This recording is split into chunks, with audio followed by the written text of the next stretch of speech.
I feel super organized up here. Just kidding. Is this fun every time you come to one of these? I mean, I assume everybody else is like cool and they got it together and they're not like hot from racing up here. Well, that's thanks to having helpers. Thank you, Joyce. Thank you, Nancy. Did everybody get a brochure? Has out on the front? Okay, excellent. If you didn't, or you have someone else you need to get one for, there's more on the table up here. Okay, I'm Heather Bailey. I'm excited to be here today. I have a number of new things going on. I have a new fabric collection to announce at this market that coordinates in with the two most recent cotton quilting collections that I've done. So I want to show you a few things about how those work together. I also have a fashion fabric collection made out of wool and rayon to talk about, and some new patterns. And I also have some things down the line that I would like to get your feedback on. So, get my clock turned over here. All right, we got time. All right, so I'm going to start with. Well, I'm gonna save my newest collection for the middle here. I'm gonna start with the other two fabric collections that I haven't had the chance to announce to you. They were shown at the last market, but I wasn't there, so I wanted to give you the backstory of those. They're available. The fashion fabric collection only just started shipping a little while ago, so it's fresh off the press. So starting with let's start with Momentum. Okay, this is my Momentum collection. Let me grab the fabric.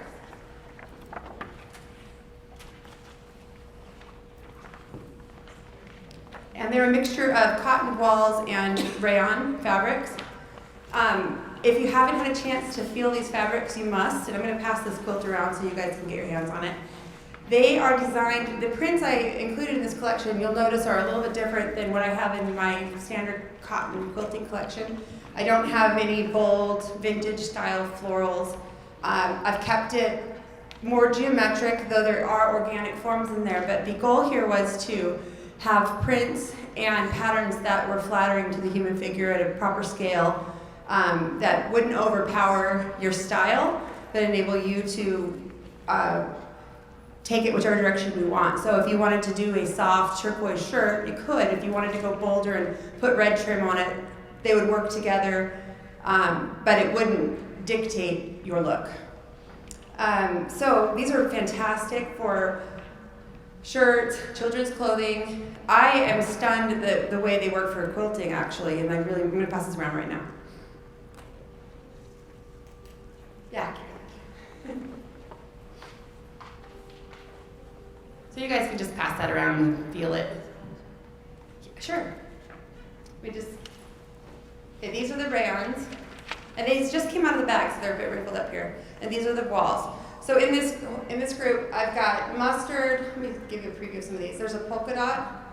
The polka dot on the walls is slightly different than the polka dot in the rayons. It's smaller scale because I anticipated that the rayons would be used for dresses and skirts, and the polka dot wall would probably be used for shirts and smaller items. Oh yeah, a lot of people call it voile. In French it'd be voile, so just like toil and toile. Okay, so the prints are all motion. The collection's called Momentum. So you've got, feathers and polka dots. They're an iCat style polka dot. You'll see when you see it up close. There's a print here that looks like fireworks and shells. I think if I pass this around, you guys can get a look. But you get an idea of the colors. There's a lot of versatility. Okay, give us the other side. Now that collection is not shown in this brochure because fashion-wise it didn't go in here and only had so many pages, but I'm going to do a separate, I'm only just now having a chance to sew with those, so I'm going to do a separate brochure for that if you guys want to see that. Okay, any questions about Momentum? No? All right, and there's a bag up here sewn from it, and FreeSpirit did a fantastic job at the last market. They had models in their booth with clothing, and they've really done a great job showing that collection. Okay, the next collection is Up Parasol. Who here has seen this collection in person? Well, that's pretty good. Okay, if you look through your brochure, you'll see that collection is kind of in the middle. Up Parasol was built off of 2 fabrics that were included in my first home decor collection called Garden District. Anyone here familiar with Garden District? A handful of you? Okay, I had a home decor collection that just had a handful of SKUs in it, a handful of prints in it in a few different colors. And there were 2 prints in particular in that collection that I just heard over and over and over and over again that people wanted to see on a cotton quilting fabric. And those 2 were my Mockingbird print and the Cakewalk print. So when I went to design a parasol, I took those 2 prints and put them on my design board and let them kind of play together and figured out what personality would work, what personality they had together and what would be needed in the collection to tell a cohesive story that wasn't the same story as the Garden District story, which was scaled differently and meant for home decor projects. So that is how a parasol was born. And it has a number of different prints in a different spirit with really good blenders in it. And my favorite is this, I shouldn't have a favorite of my own fabrics, but my favorite is the one with this bird. I think partly it's the result and it's partly the process. I really had an enjoyable time designing that bird, so probably be a little bit biased. Okay, and then there's my new collection, which is called Clementine. And that's what you'll see on the pillows. This quilt over here is Clementine mixed with True Colors. True Colors is a basics collection that I designed for FreeSpirit. If you make it by my booth or FreeSpirit's booth, the True Colors collection is shown in these booklets instead of on the waterfall capset things.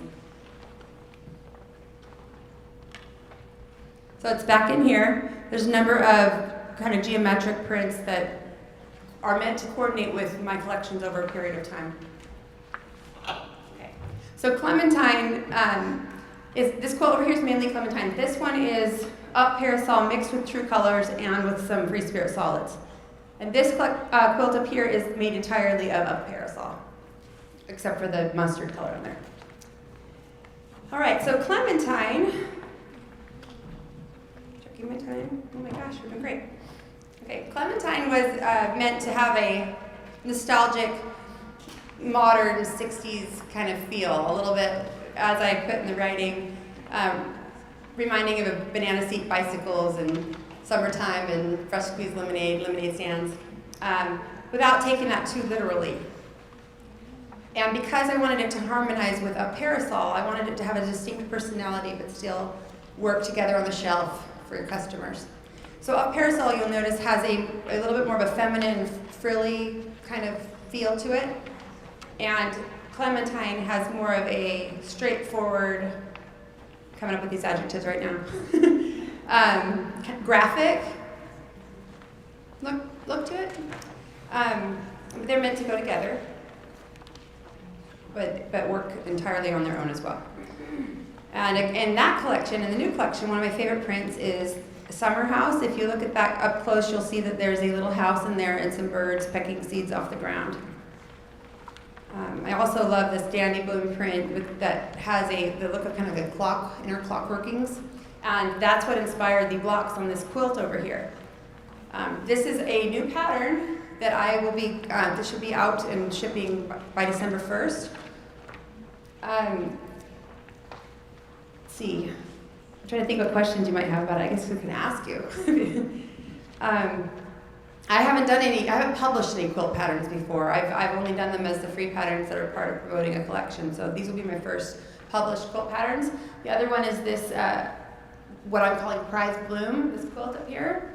It's a fantastic 3-dimensional block. I'm going to talk loudly and show you about it. Okay, so this block here goes together in a ring, and then you put the center on last. The petals out here are designed to lie flatly, and these petals gather into the center behind this mustard colored circle back here. And then these petals are made with this circle and attached on the top there. And the idea behind that is that you have this emerging flower. So it starts kind of quiet and builds out towards the front.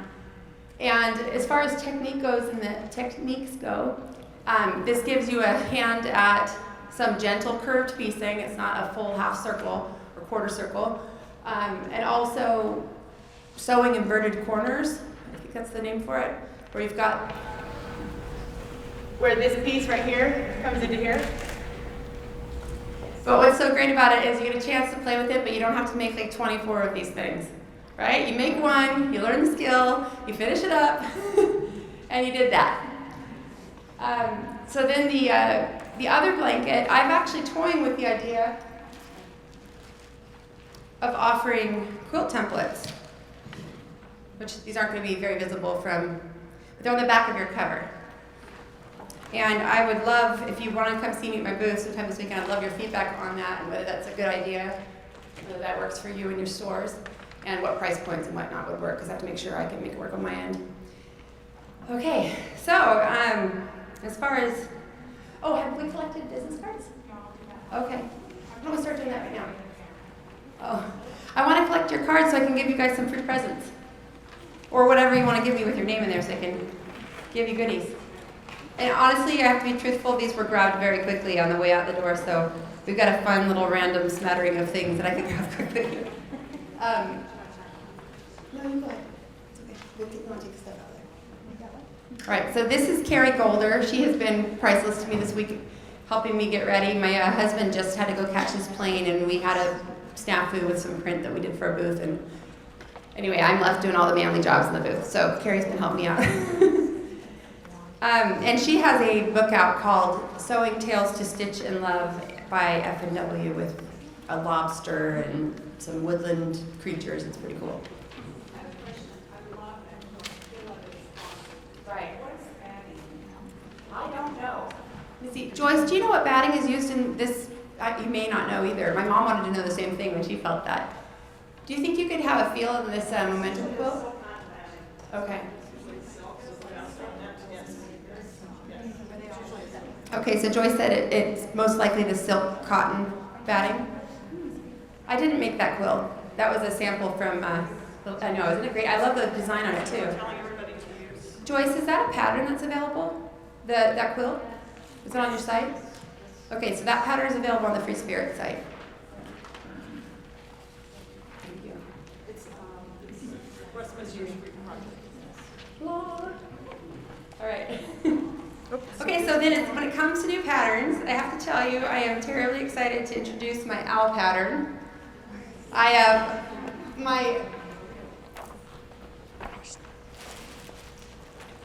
this isn't a very lovely bag of things here. Let me make this more lovely. I am told repeatedly by stores and from my own experience here that my elephant pincushion patterns and my turtle pincushion patterns are like top sellers of all time. Heard a few nods of agreement. So I, of course, sit there thinking, well, how in the world do I come up with another pincushion that could potentially top those, or at least hang in their group? And this owl pattern is my. Let me get this crinkly thing out of the way.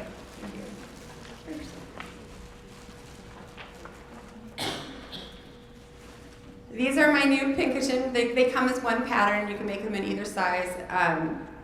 They don't have to be used as a pincushion. You could just have them as a friend or a toy. I have to say, I shouldn't say this again, but I'm especially proud of their beaks. Because getting a little bird beak to look like an owl beak was a little bit of a engineering feat. And also, as you sew them together, they are darted on the bottom to have a flat bottom, which I'm also very proud of. So they're flat and well balanced between the tail and the front, which are details you maybe don't want to know, but I'm terribly excited that I've worked it out. So, yeah, sure.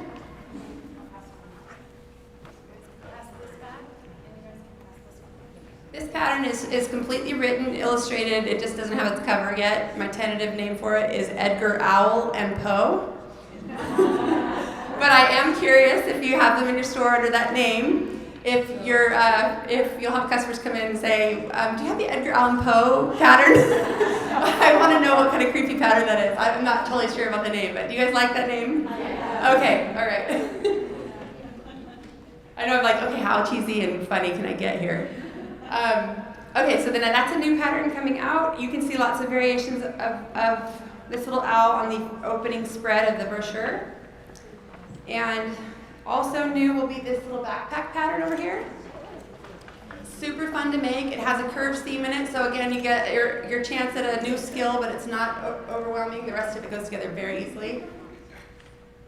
And it's got double cords going through it. You just cinch it like that and throw it on your back.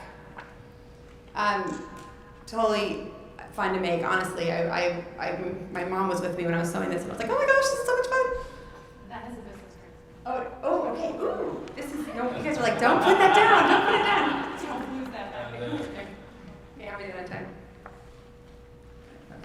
Great. All right, okay, so let me keep my train of thought. All right, so backpack pattern that's coming out, and then we have, let's see, a quilt, owls, and backpack. Those are my new patterns. And then the 3 fabric lines here, and True Colors, and Lottie Doll is actually, still orderable as well. Let's give out some presents. So these are unrelated, but I thought they'd be fun for your traveling. I have little books, Sudoku, and like crossword books that I can give out. I have some of my embroidery patterns. If you guys had a chance to see those. These ones are for quilt labels. You could use them for other purposes, but if you embroider these, they are designed to have space for you to label your quilts and attach them to the back of your quilt. And here's another one of my embroidery patterns. It's blooming borders. They're designed to repeat, so they're in perfect repeat. So you stamp it, and then you move it over and stamp it again, and you can do it however long you want. And there's 2 other titles of those and tons of patterns. I've got an elephant pattern. Honestly, at some point you have so many things going on, and it's like, okay, how do I display all this stuff? So come see me in my booth, and you can come go through my things and see what we have up in person, and let's get some presents. December 1st. Yeah. It might be done a little earlier. I'm saying December 1st so that I'm good on all 4 of them. The 2 that are most ready are the owl and the, they're just need covers. So. All right. Okay, so let me think of my questions, what my questions are for you guys. Oh, so I want to know what your input is on quilt templates. Whether that's when somebody has those pattern pieces in a pattern, are they inclined to buy quilt templates because it makes cutting out so much easier, or is it such a small portion of your customers that it's not worth stocking on your shelves? So I would love to know your feedback on that. And I would also welcome feedback on what things that you're loving and what you'd like to see more of, and all that. I've been able to produce a lot more fabric in the last couple of years than I was producing before. So I think I've got some machinery oiled back in my studio that's working out better. So I would love your input on all of that, and I guess if any of you have anything to say about that right here, you're welcome to, or you can come see me in my booth. Anyone? No? Okay, come see me then. All right, any other questions? No? All right, well, thank you for coming. I am totally impressed that you're all here at this hour. This is the last one, right? No, that keeps going? Wow. Well, hang